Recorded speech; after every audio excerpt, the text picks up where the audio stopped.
Gloire à Dieu. Tout le monde, je dis gloire à Dieu. Est-ce que vous passez de bons moments ensemble? Je le vois parce que vous êtes si heureux. Et je vais être aussi heureux comme vous.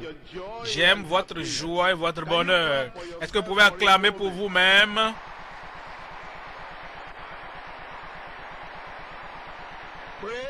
Gloire à Dieu. Vous voyez, j'aurais bien voulu amener l'église des adultes ici pour venir voir vos visages. Parce que nous qui sommes adultes, nous avons déjà oublié comment rire, être heureux et content dans la vie. Mais quand je suis au milieu de vous, c'est que vous me rendez jeune et je suis vraiment heureux. Je suis très content. Et je repartirai avec votre joie. Gloire à Dieu. Je ne sais pas ce qu'ils font dans les autres camps et autres, mais c'est le meilleur endroit où je veux vraiment être.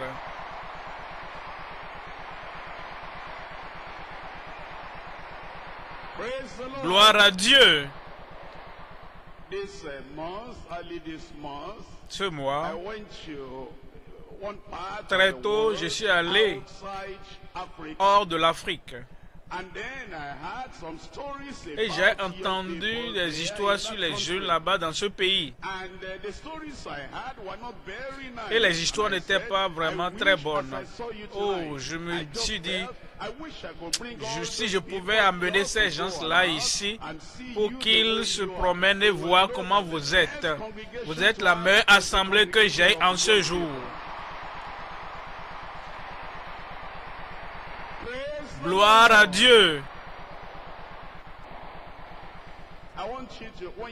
Alors, quand vous allez repartir dans vos districts, ouvrez vos oreilles pour attendre d'autres annonces.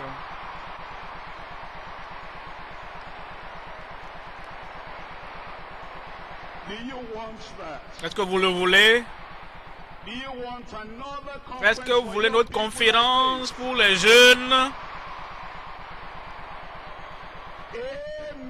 Amen. Levons-nous comme nous prions. Jeunes, Dieu vous a bénis et vos bénédictions ne cesseront jamais. Fermons les yeux pour la prière. Père, au nom de Jésus, nous te remercions parce que nous savons que tu es un Dieu puissant. Et voici une assemblée merveilleuse des jeunes victorieux, des jeunes progressifs, des jeunes qui réussissent. Seigneur, je prie que toute bénédiction que tu nous donnes ici soit multipliée au nom de Jésus. Bénis chacun de nos jeunes. Dans la vie, vous allez réussir. Dans la vie, vous ferez de progrès. Et toutes bonnes choses et grands rêves que Dieu vous a donnés vous seront réalisés au nom de Jésus. Nous prions pour tous nos jeunes. Partout où ils sont dans les camps, comme tu nous bénis ici, bénis-les là-bas au nom de Jésus. Nous te remercions pour l'exaucement. Au nom de Jésus, nous prions. Et dans tout le monde crie Amen. Ne vous asseyez pas encore. Répétez après moi. Seigneur, élève-moi afin que je puisse tenir sur les montagnes. Seigneur, élève-moi pour marcher sur les mers orageuses. Je suis fort quand je suis sur tes épaules. Seigneur, élève-moi pour que je fasse plus que ce que je peux. Seigneur, élève-moi et que je tienne par la foi sur la terre plus haute. Une terre plus haute que j'ai trouvée. Seigneur, plante mes pieds sur la terre plus haute. Amen. Vous pouvez vous asseoir. Que Dieu bénisse chacun de vous. Considérons ce message important, la promotion pour les jeunes courageux, la promotion, l'élévation, l'exaltation pour les jeunes courageux. En Psaume 144, verset 1. Béni soit l'Éternel qui est ma force. Béni soit l'Éternel mon rocher qui exerce mes mains au combat, mes doigts à la bataille. Mon bienfaiteur est ma forteresse, ma haute retraite est mon libérateur, mon bouclier, celui qui est mon refuge, qui m'assujettit, mon peuple. Éternel, qu'est-ce que l'homme pour que tu le connaisses, le Fils de l'homme, pour que tu prennes garde à lui. L'homme est semblable à un souffle. Ses jours sont comme l'ombre qui passe. Éternel, abaisse tes cieux et descends, touche les montagnes et qu'elles soient fumantes. Fais briller les éclairs et disperse mes ennemis. Lance tes flèches et mets-les en déroute. Étends tes mains d'en haut. Délivre-moi et sauve-moi des grandes eaux, de la main des fils de l'étranger, dont la bouche profère la fausseté et dont la droite est une droite mensongère. Ô Dieu, je chanterai un cantique nouveau. Je te célébrerai sur le luth à 10 cordes. Toi qui donnes le salut au roi, qui sauva du glaive meurtrier, David, ton serviteur. Délivre-moi et sauve-moi de la main des fils de l'étranger, dont la bouche profère la fausseté et dont la droite est une droite mensongère. Nos fils sont comme des plantes qui croissent dans leur jeunesse. Nos filles comme les colonnes sculptées qui font l'ornement des palais. Nos greniers sont pleins, regorgeant de toute espèce de provisions. Nos troupeaux se multiplient par milliers, par 10 milliers dans nos campagnes. Nos genises sont fécondes. Point de désastre, point de captivité, point de cri dans nos rues. Heureux le peuple pour qui il en est ainsi. Heureux le peuple dont l'Éternel est le Dieu. Vous verrez dans le psaume que je vous ai lu, le désir, l'objectif, le rêve, l'aspiration, la prière du roi d'Israël pour les enfants du pays. Et vous trouverez ici, décrit ici, l'image peinte de ce qu'est notre désir, notre but, notre ambition, notre aspiration, notre prière pour toi et pour les jeunes comme toi. Pour les jeunes, verset 12, nos fils, comme des plantes qui croissent dans leur jeunesse, nos filles, comme les colonnes sculptées qui font l'ornement des palais. Si cela doit être ainsi, vous devez venir à la première partie du psaume, verset 1. Heureux, béni soit l'Éternel mon rocher qui exerce mes mains au combat. L'Éternel nous touche. L'Éternel nous enseigne Et l'Éternel nous forme.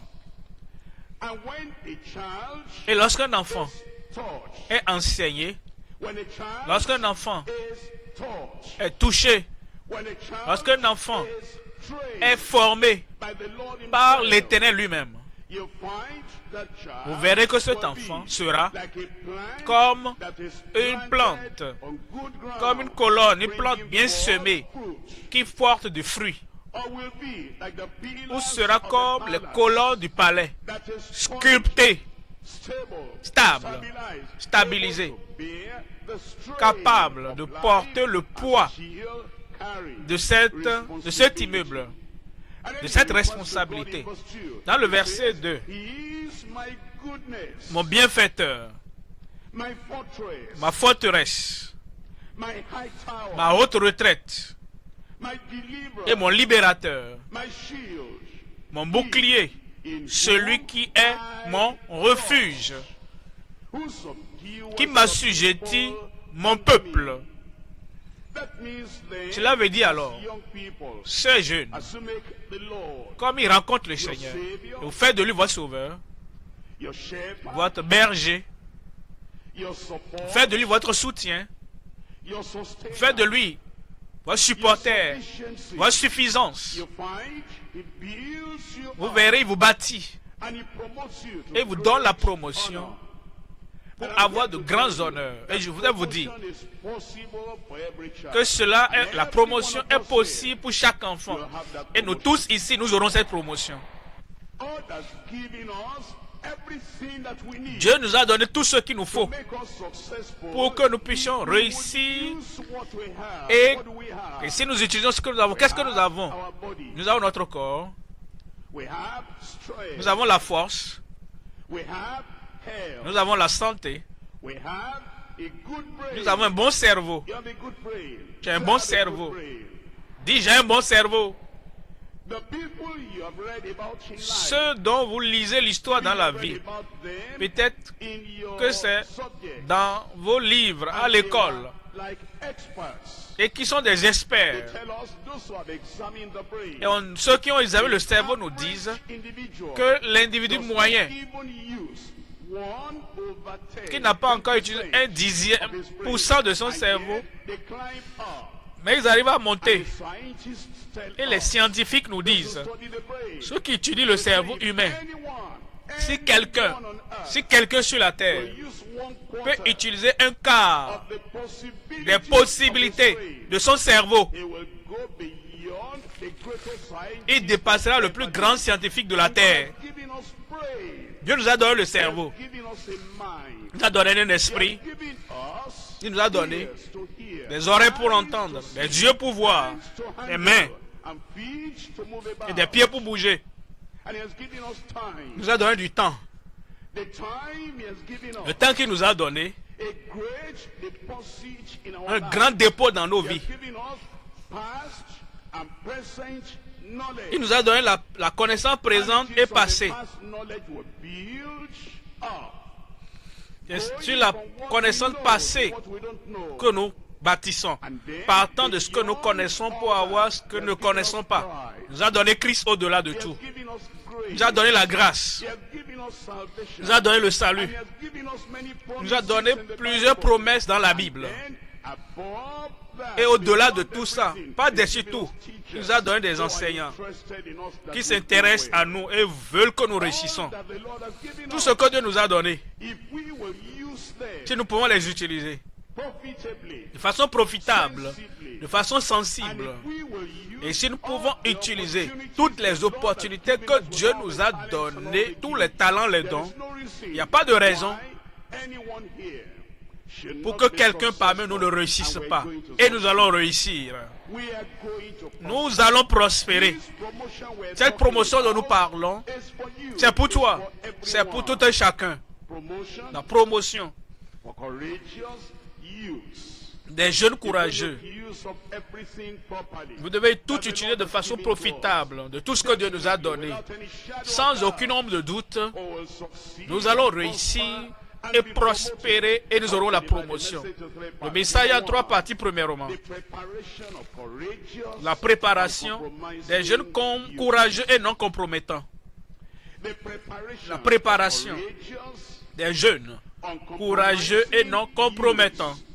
Deuxième point, la promotion des jeunes courageux et non compromettants. La promotion des jeunes courageux et non compromettants.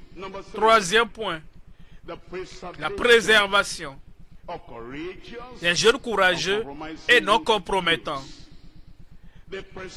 La préservation des jeunes courageux et non compromettants. Revenons au premier point. La préparation des jeunes courageux et non compromettants.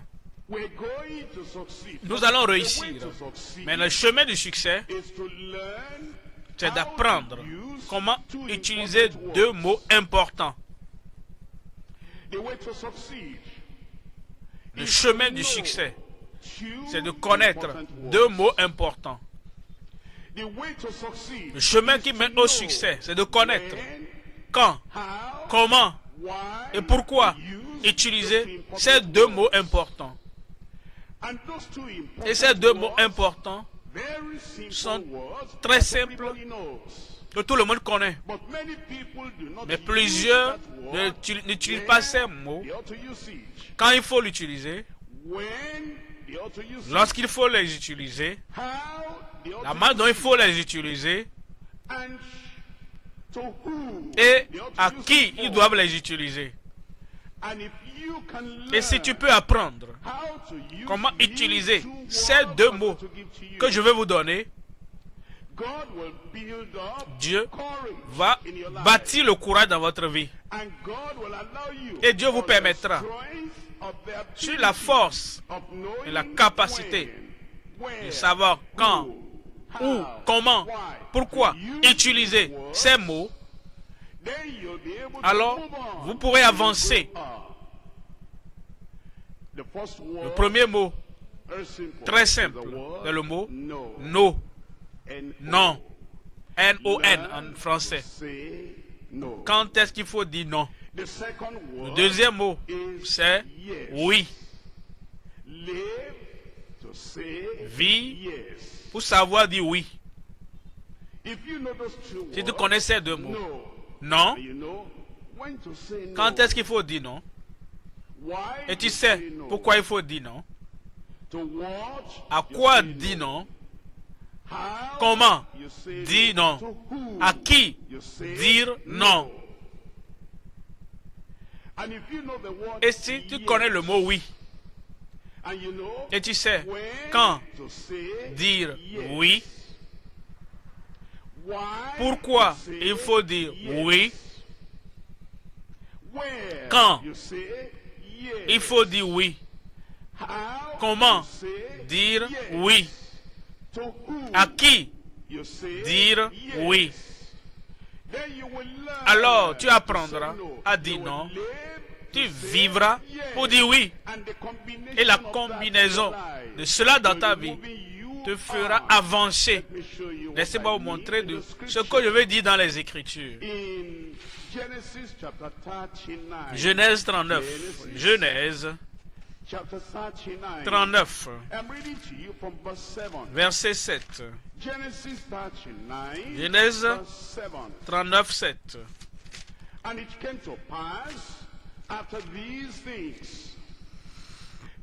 Après ces choses, il arriva que la femme de son maître porta les yeux sur Joseph et dit, couche avec moi.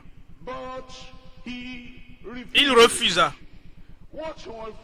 Ce que vous verrez dans la vie de ceux qui montent, dans la vie de ceux qui sont promus, ils savent quand dire non.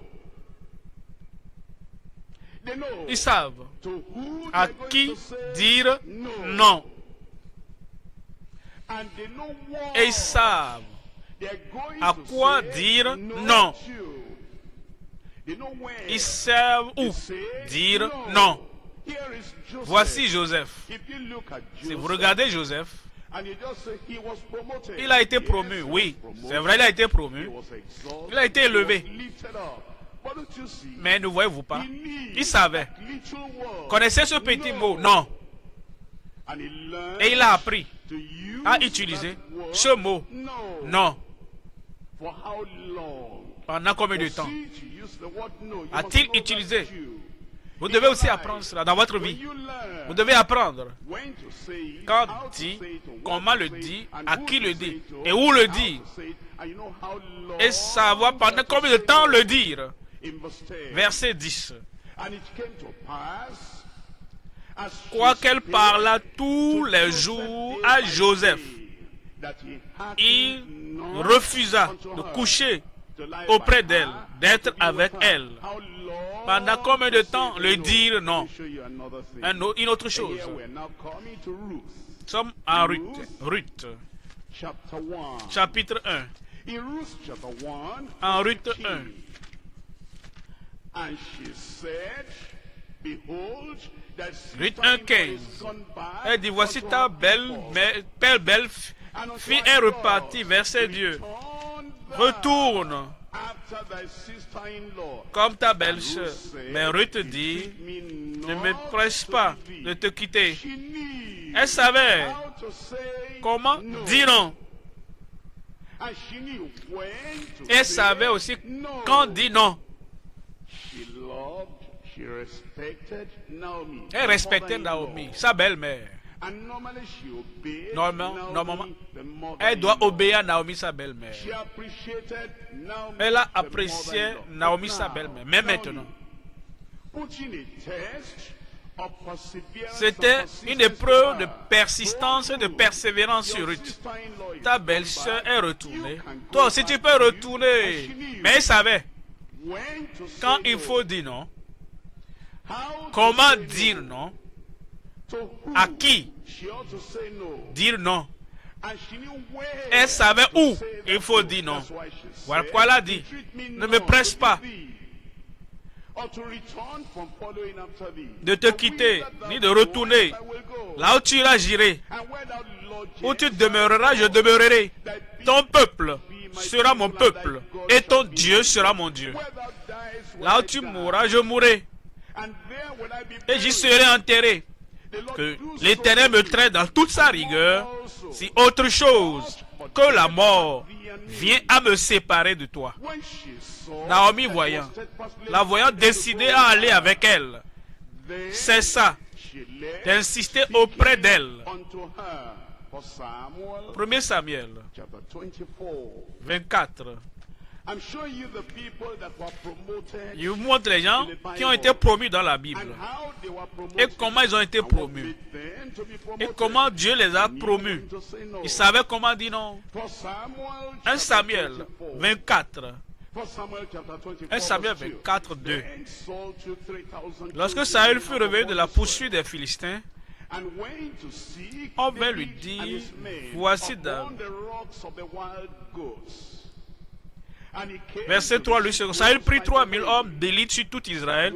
Il alla chercher David et ses gens jusque sur les rochers des boucs sauvages.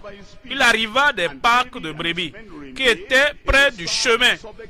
Et là se trouvait une caverne où il entra pour se couvrir les pieds. David et ses gens étaient au fond de la caverne. Les gens de David lui dit, voici, le jour où l'Éternel te dit, je livre ton ennemi entre tes mains. Traite-le comme bon te semblera. David se leva. David se leva et coupa doucement le pan du manteau de Saül. Après cela, le cœur lui battit parce qu'il avait coupé le pan du manteau de Saül. Et il dit à ses gens que l'Éternel me garde de commettre contre mon Seigneur loin de l'Éternel une action telle que de porter ma main sur lui, car il est loin de l'Éternel. Saül poursuivait David. David avait été oint. Dieu le préparait pour le trône. pour qu'il monte, pour qu'il aille plus haut, la position la plus élevée de la nation, la promotion. Et Saül le roi ne voulait pas qu'il atteigne cette position-là. Il dormait. Et il était profondément endormi. Et ses serviteurs dormaient tous. Le serviteur David a dit, voici, c'est très facile de te débarrasser. Tue-le. Un seul coup et il est mort. Et tu vas avoir ce que tu veux. Il savait quand dire non. Il savait comment dire non. Il savait pendant combien de temps il faut dire non. Il savait à qui dire non. Il a dit non. Je ne vais pas le toucher. Il est loin de l'Éternel. Vous voyez, finalement, Saül a su que David a dit non. Vous voyez ce que Saül a dit. Verset 20.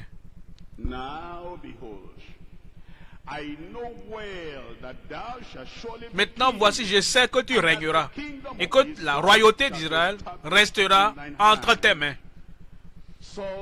Saül a dit, David, j'ai découvert un secret. Parce que tu sais comment dire non, quand il faut dire non, pendant combien de temps il faut dire non, et à quoi dire non. Je sais. Tu seras le roi. Et tu règneras sur Israël. Et ce royaume restera dans tes mains. Esther 1. En Esther 1. Verset 10. Esther. Chapitre 1. Verset 10. Voici le secret de la promotion. Voici le secret de l'élévation pour avoir l'accomplissement des promesses de Dieu dans ta vie. Esther 1, verset 10. Le 7e jour, comme le cœur du roi était réjoui par le vin, il ordonna à Mehuman, Bitsa, Arbona, Bikta, Abakna, Zeta et Carcas, les 7 eunuques qui servaient devant le roi Assuérus, d'amener à sa présence la reine Vachi avec la couronne royale pour montrer à sa beauté au peuple et aux grands car elle était belle de figure. Mais la reine Vati refusa de venir quand elle reçut par les eunuques l'ordre du roi. Quand est-ce qu'il faut dire non? Le roi buvait.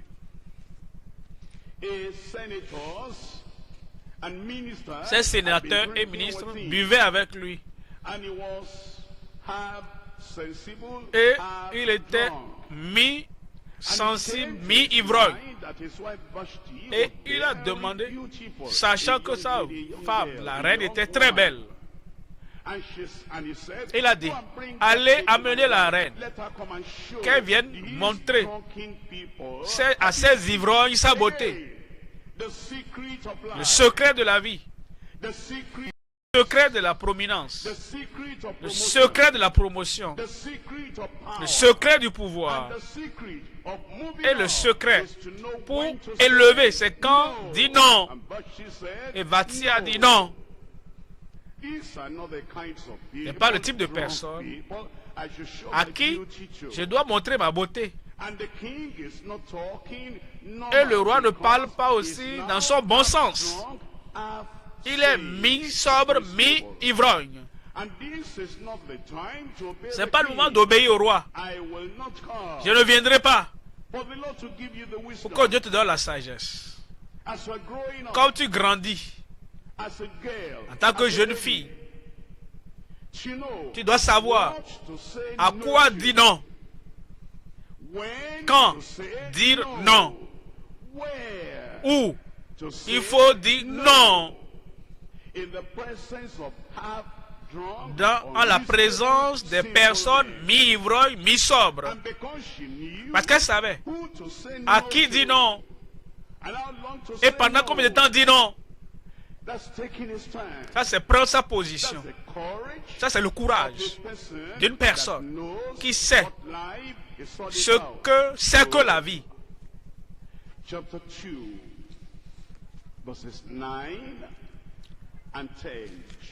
Job, chapitre 2, 9.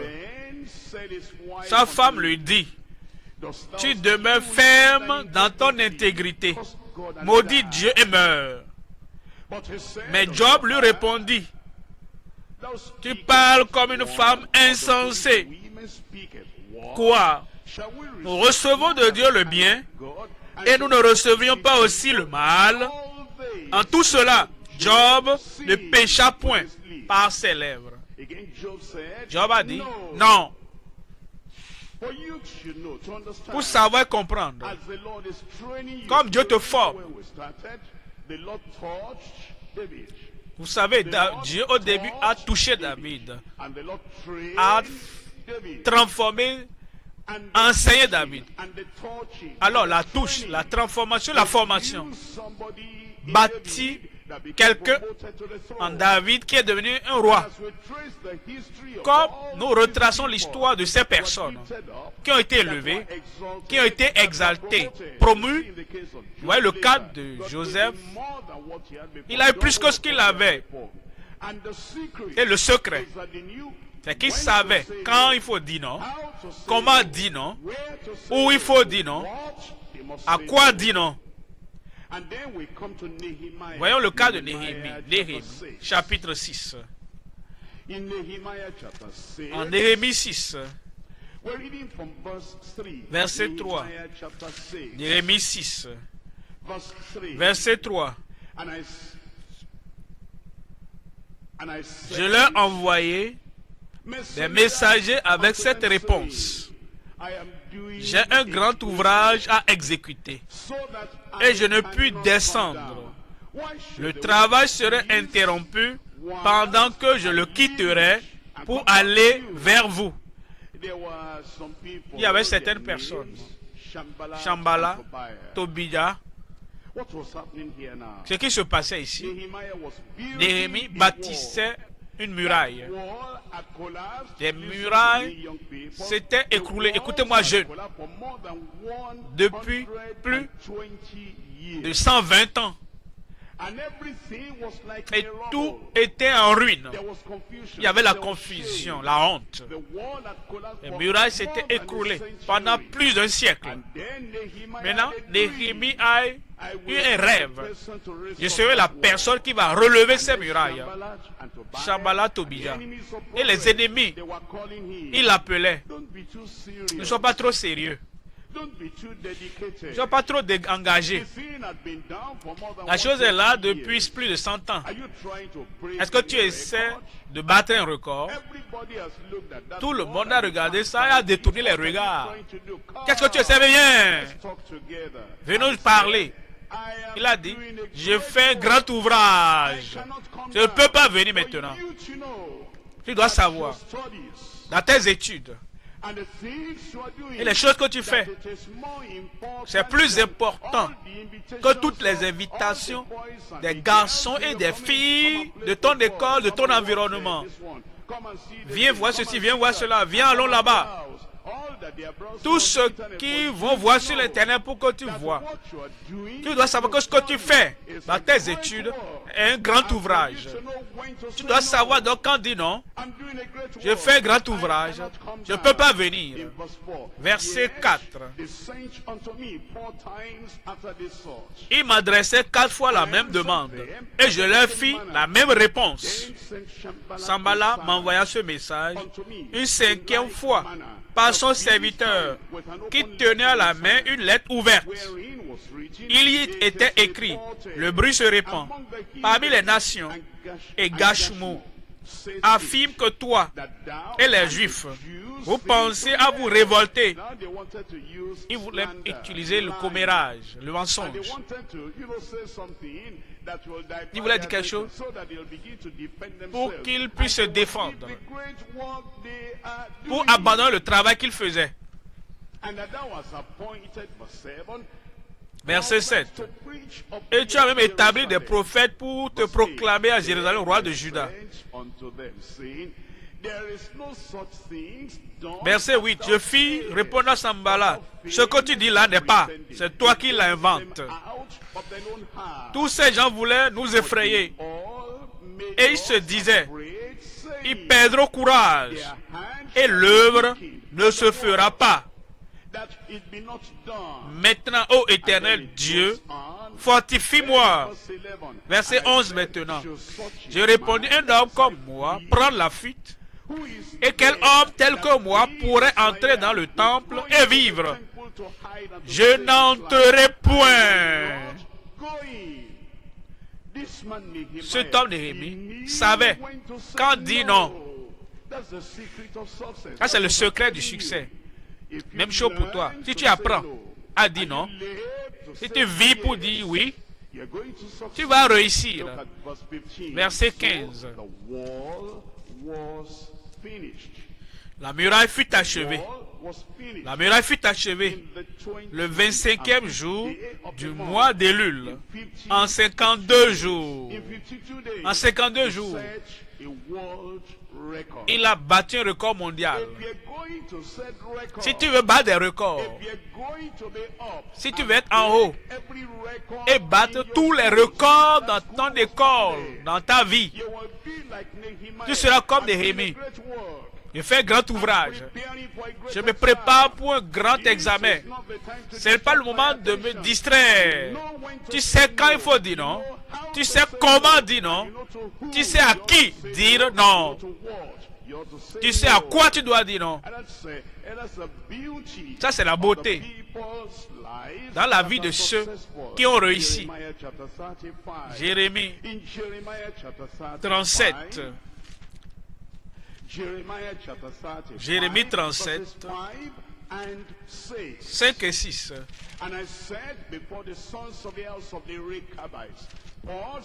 Je mis devant les filles de la maison des Récabites des coupes pleines de vin et des calices, et je leur dis, buvez du vin. Mais ils répondirent, nous ne buvons pas de vin. Apprenez à dire non. C'est le secret de la promotion. Comment dire non? Premièrement, dites non avec courage. Ne permettez pas votre courage de vous manquer. Décidez à quoi dire non. À quoi dire non? Pendant combien de temps vous voulez dire non? Et à quel point vous devez dire non? Et où dire non? Et quand vous décidez, dites-le avec courage. Deuxièmement, dites-le avec conviction. Dites non avec conviction. Et la manière dont vous prononcez cela, la manière dont vous rejetez l'offre, on saura que vous le dites non avec conviction. Troisièmement, dites non avec courtoisie. Courtoisie. Dites, ça c'est la politesse. N'insultez pas les gens. Ne minimisez pas les gens. N'insultez pas les gens. Ne blessez pas les gens. Dites non avec courtoisie. Quatrièmement, dites non avec calme. Calme. Vous êtes tranquille. Vous êtes composé, vous n'êtes pas agité. Vous n'êtes pas en colère. Vous ne vous bagarrez pas non plus. Il n'y a pas de trouble dans votre cœur. Il n'y a pas de querelle dans vos langages.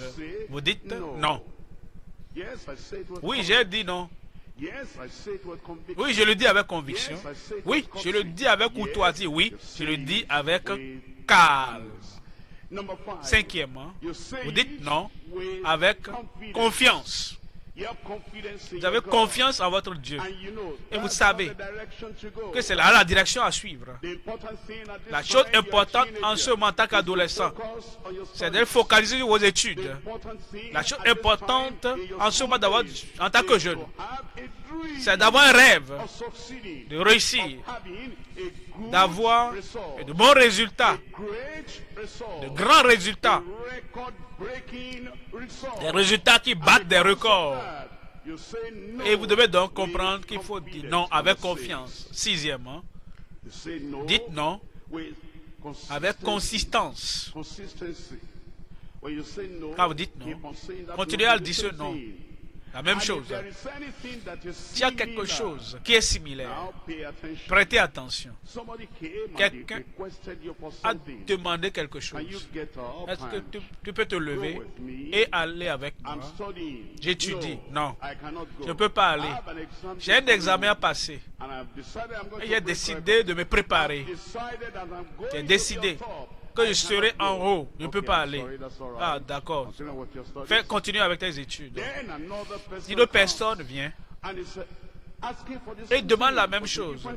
Une personne différente. Et c'est quelqu'un que tu respectes normalement. Tu ne sais pas comment lui dire non. Tu ne sais pas comment lui dire non. Tu dois être consistant. La première personne est venue demandant la même chose pour que tu te lèves et abandonnes ce que tu apprends. Tu as dit non. Maintenant que cette deuxième personne est venue, sois consistant et tu dis non. Avec consistance. Septièmement, tu dis non avec conscience. Conscience. Tu n'es pas cruel envers la personne, avec conscience. Tu n'es pas brutal envers personne, mais tu as la conscience. Tu le dis avec conviction et ça vient de ta conscience. Tu ne le dis pas pour le nuire. Tu le dis parce que tu as un rêve. Tu le dis parce que tu as un but. Tu le dis parce que tu as une ambition. Tu le dis parce que tu suis le chemin du progrès. Et ça vient du plus profond de ton cœur. Dis-le avec conscience. Et quand tu sais comment dire non, tu sauras comment dire oui. Tu diras oui à Dieu. Tu diras oui à Christ. Tu diras oui à la parole de Dieu. Tu diras oui aux grandes opportunités que Dieu t'envoie. Tu diras oui aux possibilités du service et servir d'autres. Tu diras oui à l'adoration du Seigneur. Tu diras oui au ciel. Non. Quand il faut dire non, oui. Quand tu dois le dire. Deuxième point. La promotion des jeunes courageux et non compromettants. La promotion. Le deuxième point, tu ne dois pas vouloir le rater. Si quelqu'un dort, il ne doit pas rater cela. Si tu as autre chose, mais que tu n'as pas ceci, tu as raté quelque chose. Dis, je ne vais pas rater quelque chose. Dites-le à haute voix, je ne vais pas rater cela. Vous savez, quand j'ai lu ça moi-même, j'ai dit merci Seigneur, je ne rate pas ça moi-même.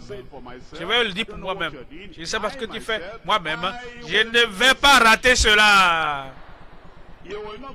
Et tu ne rateras pas au nom de Jésus. Je vais faire quelque chose. Nous allons voir Esther dans le livre d'Esther. Et dans ce deuxième point, je veux voir les traces d'un homme qui est allé au niveau le plus bas et est monté plus haut. Je vais vous montrer les pas, les étapes à suivre pour passer du plus bas niveau au niveau le plus élevé. Répétez après moi. Je vais passer du plus bas niveau au plus haut niveau. Esther 3. Vous devez marquer ça dans votre Bible. Esther 3.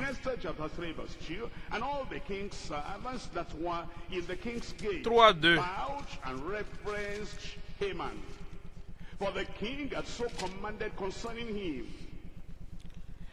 Tous les serviteurs du roi qui se tenaient à la porte du roi fléchissaient le genou et se prosternaient devant Aman, car tel était l'ordre du roi à son égard. Mais Mardochée ne fléchissait point le genou et ne se prosternait point. Dites point. Mardochée était un enfant de Dieu et il savait à qui fléchit le genou, et il savait aussi là où s'arrête le respect humain et le respect de Dieu doit commencer. Mais les gens le révérençaient. Le respect qui revenait à Dieu, on l'attribuait à Aman. Maintenant, ils étaient allés sur le territoire de la révérence, qui est de Dieu. Mardochée a dit non. Aman était en colère. Verset 4. Comme il le lui répétait chaque jour à Mardochée, et qu'il ne les écoutait pas, il savait comment dire non. Ils en informaient Aman pour voir si Mardochée persisterait dans sa résolution, car il leur avait dit qu'il était juif. Et Aman vit que Mardochée ne fléchissait point le genou et ne se prosternait point devant lui. Il fut rempli de fureur. Mais il dédaigna de porter la main sur Mardochée seul, quand on lui avait dit de quel peuple était Mardochée. Et il voulait détruire le peuple de Mardochée, tous les Juifs qui se trouvaient dans tout le royaume d'Assuérus. Et ça qui a causé le problème. Aman a décidé qu'il allait détruire et tout le peuple. Chapitre 4 maintenant. Mardochée ayant appris tout ce qui se passait, déchira ses vêtements, s'enveloppa d'un sac et se couvrit de cendres. Puis il alla au milieu de la ville en poussant avec force des cris amers et se rendit jusqu'à la porte du roi, dont l'entrée était interdite à toute personne revêtue d'un sac. Dans sa province, partout où arrivait l'ordre du roi et son édit, il eut une grande désolation parmi les Juifs. Ils jeûnaient, pleuraient et se lamentaient, et beaucoup se couchaient sur le sac et la cendre. Voyez, avant que je n'évolue, il a pris sa position. Il a dit non. La persécution est venue. Ils ont menacé sa vie. Il était dans la désolation, mais il n'a pas changé. Il était dans la tristesse, mais il n'a pas compromis. Il était dans la tristesse, mais il n'a pas fléchi devant le persécuteur. Il était dans la tristesse. Il n'a pas dit, bon, je ne vais plus adorer Dieu. Lorsque je vais te donner, je vais donner ça à Dieu. Sinon, souffrance, désolation, persécution, n'a pas changé sa conviction. Chapitre 7, verset 9.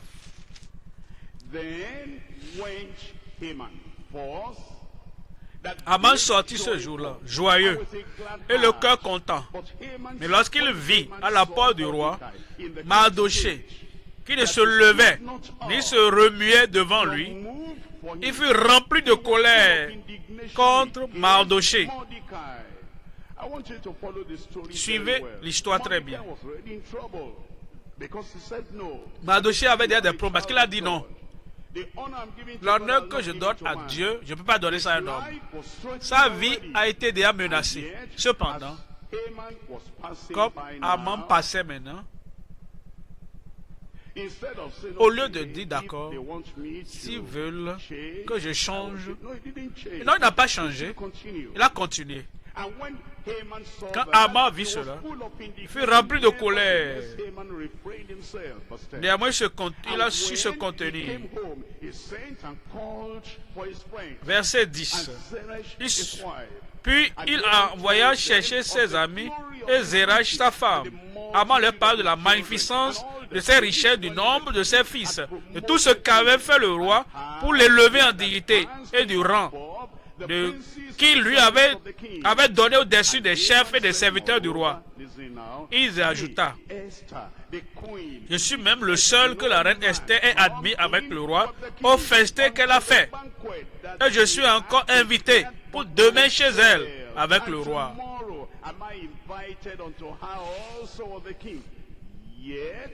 Oui, mais tout cela n'est d'aucun prix pour moi, aussi longtemps que je verrai Mardoché, le juif, assis à la porte du roi. Vous voyez le problème de Mardoché? Verset 14. Zérach, sa femme, et tous ses amis lui dirent qu'on prépare un bois haut de 50 coudées et demain matin, demande au roi qu'on y pende Mardoché. Puis tu iras joyeux au festin avec le roi. Ce t'avit plu à Aman et il fit préparer le bois. Est-ce que vous suivez l'histoire? Dites oui. Bons enfants, que Dieu vous bénisse. Comme Aman parlait à son épouse, ses amis, je suis content pour tout, sauf une chose. Ce Mardoché, trop rigide, il ne veut pas changer. Je ne l'aime pas, je le hais. Mais c'est très simple, non? Il faut mettre un bois bien haut. Quand tu seras chez le roi demain, dis que tu hais Mardoché et tu vas le tuer. Tu te débarrasses de lui et va au banquet jouir de toi.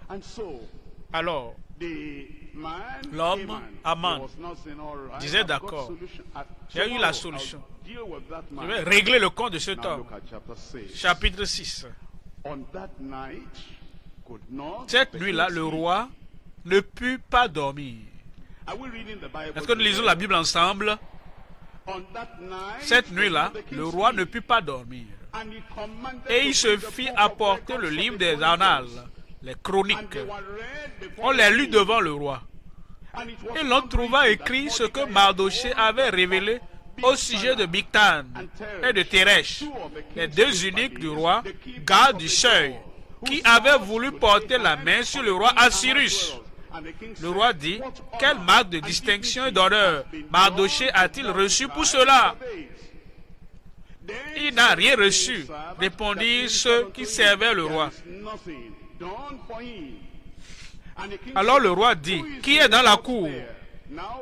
Aman était venu dans la cour extérieure de la maison du roi pour demander au roi de faire pendre Mardoché au bois qu'il avait préparé pour lui. Les serviteurs du roi lui répondirent, c'est Aman qui se tient dans la cour. Et le roi dit qu'il entre. Aman entra. Vous voyez quelque chose maintenant? Aman entra. Et le roi lui dit, que faut-il faire? Il n'a même pas parlé à Aman de parler d'abord. Il dit à Aman, que faut-il faire pour un homme que le roi veut honorer? Je pense à un homme que je vais honorer. Je ne vais pas te dire, mais je vais l'honorer. Que penses-tu qu'on puisse faire pour honorer tel homme? Aman se dit en lui-même, quel autre que moi, le roi voudrait-il honorer? Et Aman répondit au roi, pour un homme que le roi veut honorer, il faut prendre le vêtement royal dont le roi se couvre et le cheval que le roi monte et sur la tête duquel se pose une couronne royale. Remettre le vêtement et le cheval à l'un des principaux chefs du roi, puis revêtir l'homme que le roi veut honorer, le promener à cheval à travers la place de la ville et crier devant lui.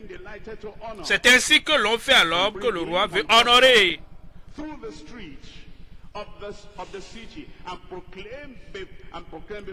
Le roi dit à Aman. Alors le roi dit à Aman, prends tout de suite, le vêtement et le cheval, comme tu l'as dit, et fais ainsi pour Mardochée, le juif, qui est assis à la porte du roi. Ne néglige rien de tout ce que tu as mentionné. Tu n'as pas compris? Est-ce que tu comprends? Est-ce que vous voyez? Dieu a tout renversé. Celui qui voulait tuer Mardochée, Dieu a tourné la table. Et c'est lui qui honore Mardochée. Dieu va tout renverser pour toi.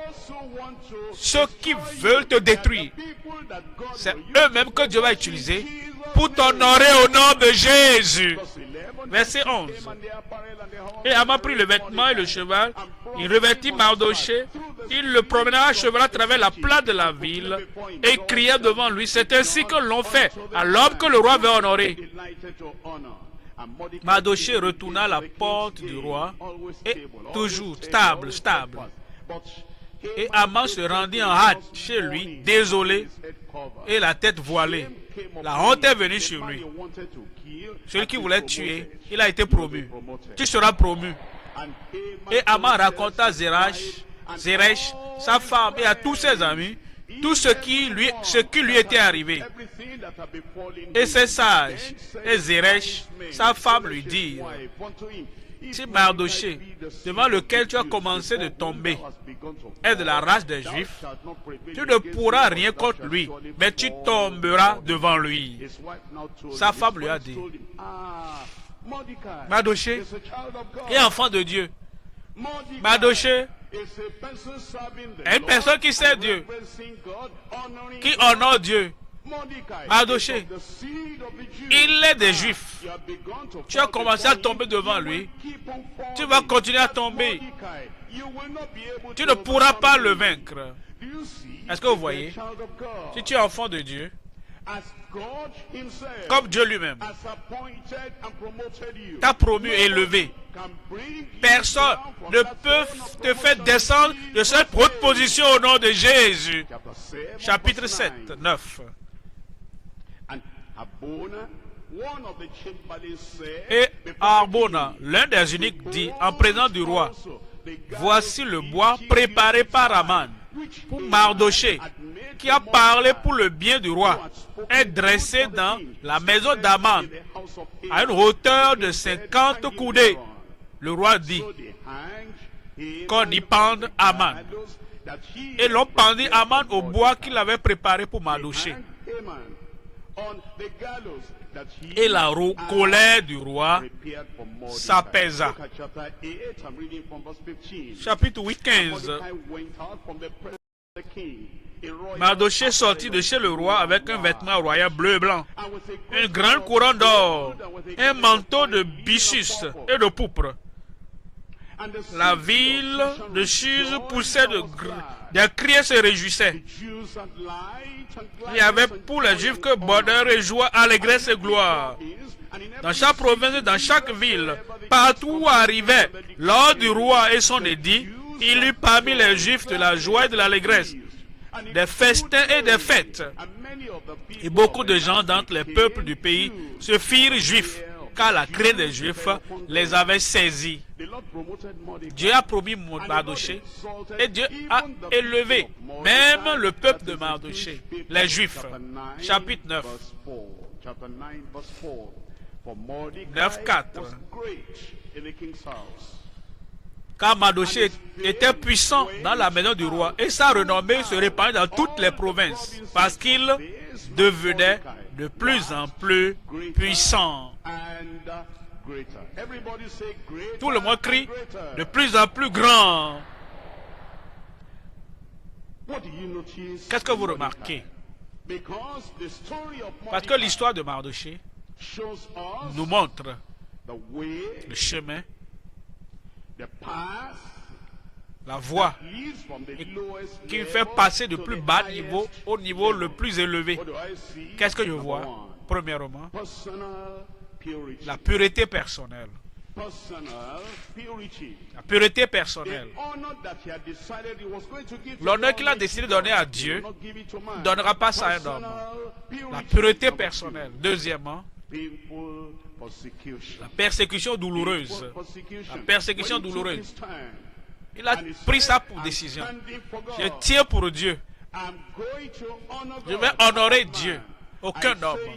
J'ai dit oui à Dieu et non à l'homme. La persécution est venue, la persécution douloureuse. Troisièmement, la prière dominante. Il est allé à Esther et a fait une demande. Esther a dit, le roi ne m'a pas encore appelé, il dit oui. Mais avec le défi que tu me lances, dis à tous les Juifs de jeûner pour moi. La prière dominante.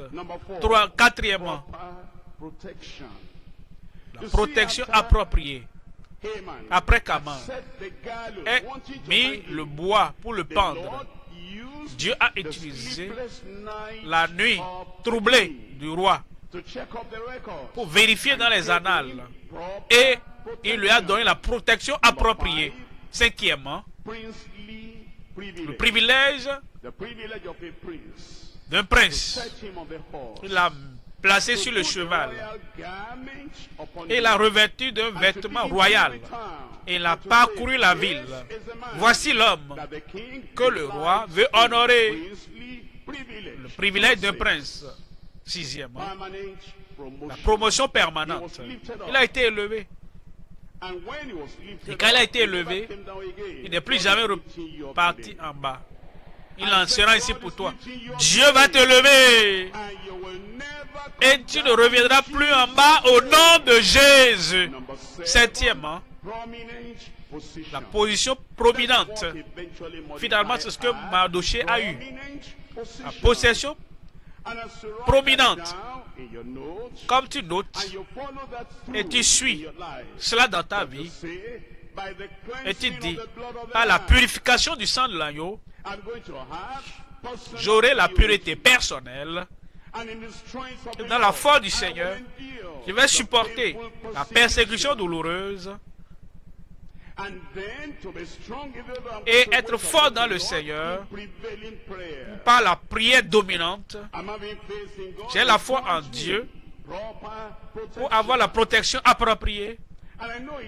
Et je sais que ça vient. En son temps, il y aura un privilège d'un prince. Et ça vient. La promotion permanente. Alors, j'aurai la position prominente. Et Dieu le fera. Donnez-moi un bon amen. Troisième point maintenant. La préservation des jeunes courageux et non compromettants.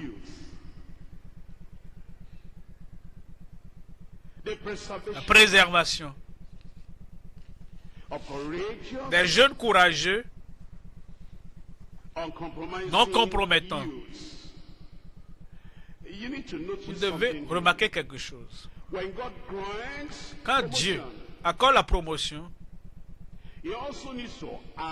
il doit ajouter la préservation et la protection. Si quelqu'un a la promotion et il n'y a pas de protection, à quoi cela va servir? Si quelqu'un a la promotion et il n'y a pas de préservation dans sa vie, mais quand Dieu accorde la promotion, il accorde la préservation derrière et la protection pour l'accompagner dans cette promotion. En 1 Samuel 2,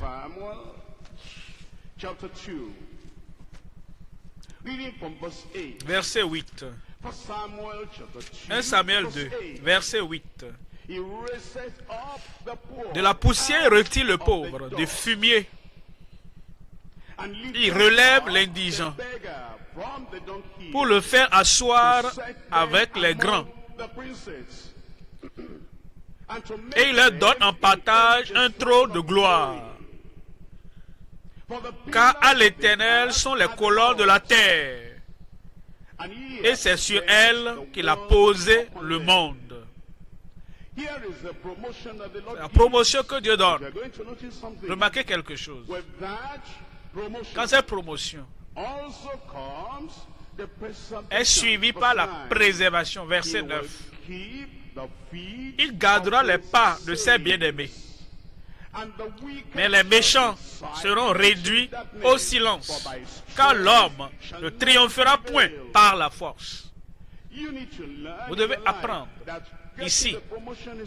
Avoir la promotion n'est pas suffisante. Avoir la prospérité n'est pas suffisante.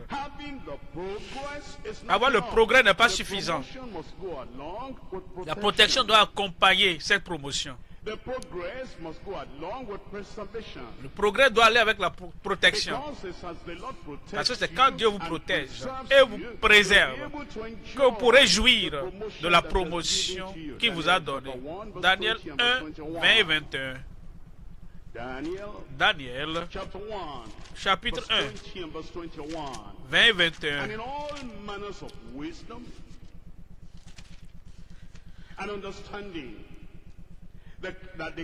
Sur tous les objets qui réclamaient de la sagesse et de l'intelligence et sur lesquels le roi les interrogeait, il les trouvait 10 fois supérieurs à tous les magiciens et astrologues qui étaient dans tout son royaume.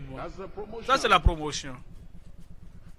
Ils ont atteint le sommet de la connaissance, une perception spéciale, une intelligence spéciale, une influence spéciale, un impact spécial, une inspiration spéciale, promotion donnée à eux. Mais avec cette promotion, il y a la préservation. Verset 21. Ainsi fut Daniel jusqu'à la première année du roi Cyrus. Psaume 18. Psaume 18, 43. Vous verrez, la promotion, l'élévation sont toujours accompagnées à la préservation et à la protection. Psaume 18, 43.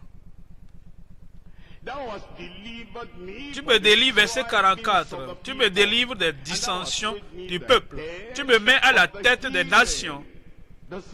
Ça, c'est la promotion. Tu me mets à la tête des nations. Un peuple que je ne connaissais pas, mais asservi. Ils m'obéissent au premier ordre. Les filles de l'étranger me flattent. Les filles de l'étranger sont en défaillance. Ils tremblent hors de leur forteresse. L'Éternel est vivant. Bien soit mon rocher. Que le Dieu de mon salut soit exalté. C'est le Dieu qui m'accorde la vengeance, qui m'assujettit les peuples, qui me délivre de mes ennemis. Tu m'élèves au-dessus de mes adversaires. Tu me sauves de l'homme violent. Vous voyez, l'élévation a été associée à la préservation.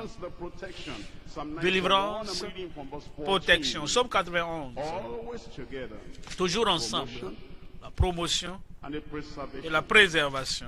Le progrès et la protection. Psaume 91. Verset 14. Puisqu'il m'aime, je le délivrerai. Je le protégerai, puisqu'il connaît mon nom. Il m'invoquera et je lui répondrai. Je serai avec lui dans la détresse. Je le délivrerai, je le glorifierai. Je le rassasierai de longs jours. Et je lui ferai voir mon salut. Vous voyez, de longs jours, c'est la protection, la préservation. Et je vais le protéger. La protection et la promotion, la préservation. Zacharie 2. Dieu va te donner la promotion. Dieu va te donner la promotion. Zacharie 2. Vous ne devez pas rater ça. Zacharie 2, 4. Il lui dit, cours, parle à ce jeune homme et dit, Jérusalem sera une ville ouverte à cause de la multitude d'hommes et de bêtes qui seront au milieu d'elle. Parlant de Dieu, la provision de Dieu. Ceci parle de la multiplication de Dieu. Et dit, je vais remplir Jérusalem de personnes et de bêtes. Et les murailles seront étendues parce qu'ils seront sans mur. Ils iront au-delà de leur territoire immédiat. Que le jeune court et qu'il parle. Parle à ce jeune homme. Dit, Jérusalem sera une ville ouverte à cause de la multitude d'hommes et de bêtes qui seront au milieu d'elle.